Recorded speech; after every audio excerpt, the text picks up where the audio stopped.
Comme nous, les médiévaux voulaient de sortir en ayant l'air et en sentant le mieux possible.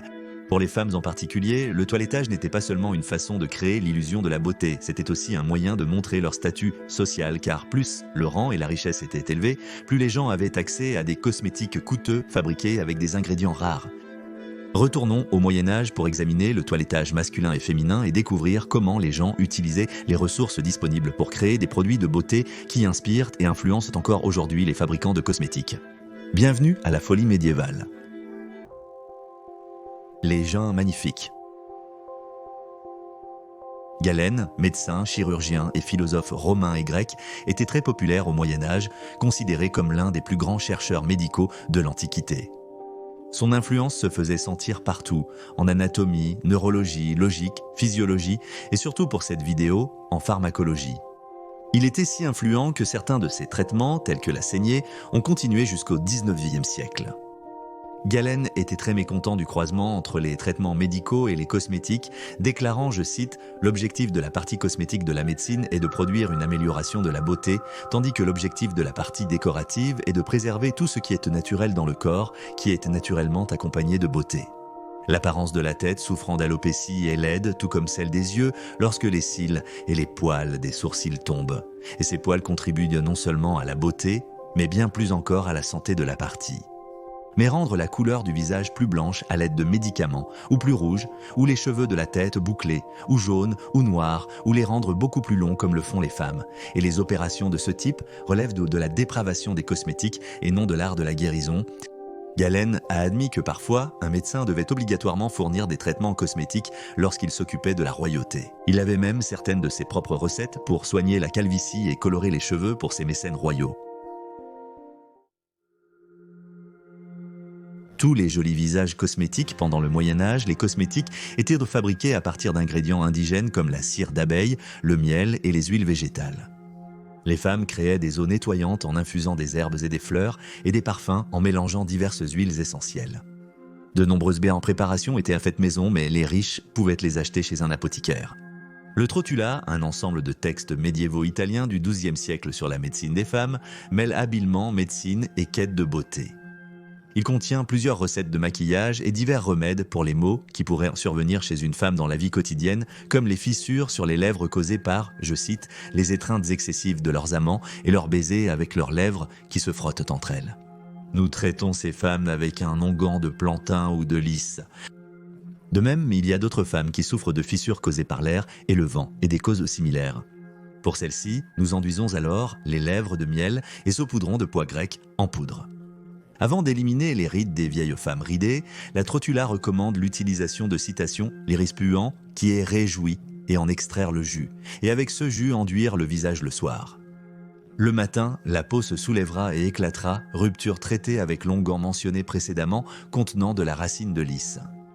Et en retirant d'abord la peau, qui après la rupture a été lavée, elle apparaîtra très délicate. Cela ressemble à un processus similaire au masque pelable utilisé aujourd'hui. Pour éliminer les taches de rousseur accidentelles sur le visage, il est conseillé d'étaler un mélange de renouée bistorte, d'os de sèche et d'encens le matin, puis de frotter avec de l'eau de rose, de son ou des miettes de pain jusqu'à disparition des taches. Les miettes de pain et le son étaient souvent ajoutés à l'eau, parfumée avec des herbes et utilisés comme exfoliant ou gommage pour le visage. Le mélange était parfois appliqué en masque de nuit sur le visage. Les femmes cherchaient à avoir la peau la plus blanche possible. L'apparence bronzée des femmes indiquait leur statut de travailleuses extérieures. Le Trotula suggérait d'utiliser des sangsues pour saigner une femme qui voulait enlever la rougeur de son visage en plaçant les vers parasites autour du nez et des oreilles des deux côtés. Si le teint devenait trop pâle, un fard à joues, fait de racines salées en poudre, était nécessaire pour ajouter de la couleur aux joues. Une pâte de coquille d'œuf adoucie au vinaigre combinée à de la moutarde, du gingembre et de la racine de lys moulu était l'une des concoctions les plus sûres comparées aux bases blanchissantes à base de plomb qui provoquaient un empoisonnement avec des effets secondaires néfastes. Les lotions hydratantes comme celles d'aujourd'hui étaient impopulaires. Elles étaient souvent faites avec de la graisse animale, probablement issue des restes de cuisine. Le suif animal est riche en vitamineux, souvent utilisé dans les soins de la peau moderne. La graisse était souvent mélangée à un parfum comme la violette douce, la rose ou le mastic, une résine d'un arbre de chios pour améliorer son odeur. Aussi connu sous le nom de l'arme de Chios pendant l'Empire ottoman, le sultan envoyait la meilleure récolte de mastic à son harem et la peine pour le vol de la résine était l'exécution. Pas un cheveu hors de place. Pour les nobles souhaitant épiler leur corps, une décoction pouvait être préparée avec de la chaux vive toxique et de l'or piment dangereux, mélange d'arsenic jaune, puis mélangé avec du mastic, de l'encens, de la cannelle, de la muscade et des clous de girofle pour une odeur sucrée. Elle devait être appliquée avant un bain de vapeur et si les poils, je cite, de la zone pubienne ne tombent pas facilement, elle ne devrait pas se frotter vigoureusement car la peau sera arrachée. Aïe! Une recette recommandée pour dompter les cheveux utilisait la jolie fleur de mauve. La plante était d'abord déterrée et nettoyée car la racine était aussi nécessaire. La mauve était infusée avec du psyllium et des feuilles de saule dans une casserole. Une fois réduit à l'ébullition, il restait un mélange gluant qui pouvait être étalé sur les cheveux comme un après-shampoing sans rinçage pour les discipliner. Pour des cheveux dorés et scintillants, un nettoyant pouvait être fait avec les cendres de vigne brûlées et la racine de réglisse, entre autres ingrédients. Au Moyen-Âge, les femmes parfumaient leurs cheveux avec un mélange d'eau de rose, de clous de girofle, de noix de muscade, de cresson et de galanga pour une odeur merveilleuse. Toute noble dame devrait porter du musc dans ses cheveux ou du clou de girofle, ou les deux, mais prenez garde à ce que personne ne le voie. De plus, le voile avec lequel la tête est liée devrait être mis avec des vêtements et d'autres substances odorantes. Enfin, je cite, « Si la femme souhaite avoir des cheveux longs et noirs, prenez un lézard vert et après avoir enlevé sa tête et sa queue, faites-le cuire dans de l'huile commune et oignez la tête. » L'épilation masculine.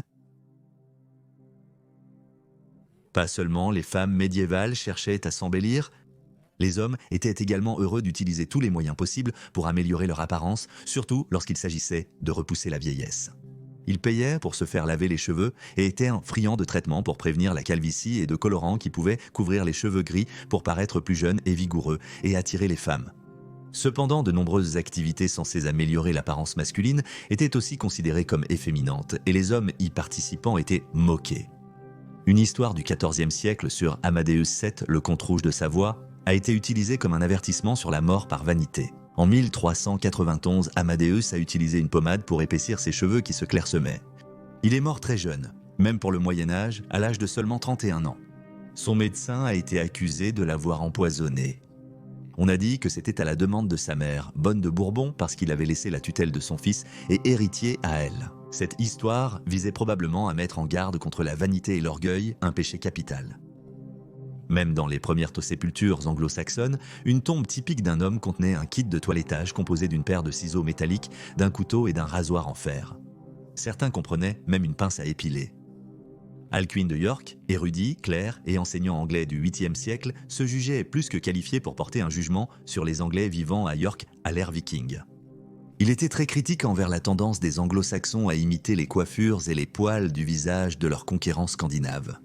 Il croyait que, je cite, « tailler leurs cheveux et leurs barbes comme les païens conduirait à la chute de l'Angleterre », fin de citation. Voyez comment vous avez voulu copier la manière païenne de couper les cheveux et les barbes, a-t-il dit, et non ces gens dont la terreur nous menace. Pourtant, vous voulez copier leurs cheveux. En Irlande, le livre du XIVe siècle de Lycan contient un poème intitulé « Prohibition de la barbe » qui décrit clairement qui a le droit de porter une barbe et comment elle doit être portée, soulignant le lien entre les barbes et le statut d'un homme dans la société. L'auteur, qui prétend être, je cite, « un homme de grande connaissance pour ce qui était légal de chaque type de barbe », déclare, je cite, « Il y a des guerriers qui ont droit à une barbe qui ne sont pas lâches, nobles chefs par terre et mères et champions de bataille. » Il y a aussi des artisans, forgerons, constructeurs de maisons et médecins soignant les infirmes.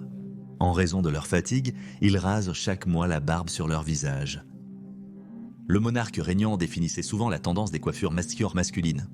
Les rois anglais Édouard Ier et Ier portaient des cheveux longs jusqu'au menton. Édouard III portait les cheveux jusqu'aux épaules. La plupart d'entre eux étaient le barbu, que ce soit court et touffu, long et fluide, ou long et bifurqué comme il convient à un souverain puissant et viril. En contraste, les clercs étaient toujours tonsurés et rasés de près, comme si vous le pensiez vraiment. Une chose qui dérangeait les deux sexes était la pensée d'avoir une mauvaise haleine. Pour l'odeur de la bouche causée par un trouble de l'estomac, la Trotula recommandait de boire une potion de vin et de myrtille pour l'adoucir. Dans le compendium de médecine Anglicus de Gilberta, il est suggéré de se frotter les dents et les gencives après les repas afin que, je cite, « aucune matière corrompue ne subsiste entre les dents ». Alors que mâcher une pâte de sel et de poivre est dit être bon pour les nettoyer.